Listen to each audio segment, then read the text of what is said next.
Climate challenges in Africa received a boost during the week when an initiative to significantly boost carbon credit production on the continent drew hundreds of millions of dollars in pledges. At the just concluded Africa Climate Summit in Nairobi, Kenya, African political and business leaders also proposed new global taxes and reforms to international financial institutions to help fund climate change action for Africa. For some perspective on all this, we earlier spoke with Dr. Mahmoud Mohieldin, a UN climate change high-level champion for Egypt and the UN Special Envoy on Financing 2030 on climate financing. He attended the summit and weighed in on the climate talks and its outcomes.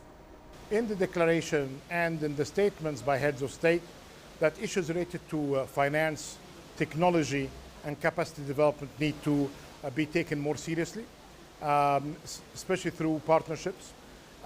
What I liked as well is this kind of unique and practical way of linking global efforts to regional cooperation and checking from the very beginning the impact on local communities. So the 100 billion is being taken serious in the discussion from two aspects. First, it's an issue of commitment and political trust.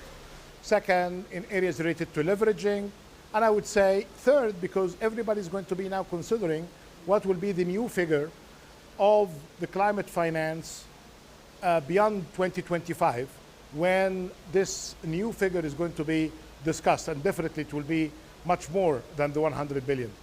I know that there is a report being now finalized on the commitments by the advanced economies, but I can tell you from now, there will be a very huge dispute about the findings of this report, as it happened in the previous reports, because the methodology being adopted is basically allowing everything that is being provided from the north to the global south as part of the 100 billion. Part is like what we have seen, for instance, from the pledge and the promise coming from the UE, 3.5 billion. This is not part of the 100 billion.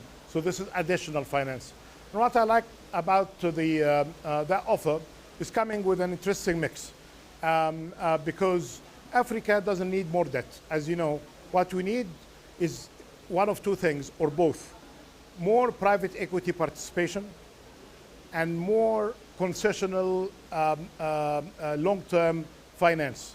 I think now the discussion got more sophisticated by reversing that order, checking what would be relevant and what would be the impact first on society, on neighborhoods, on the labor market, then availing the finance for the alternatives. So to have a summit that is trying to make climate and climate finance part of the solution to these overwhelming challenges and crises on debt, food and energy, that was a plus.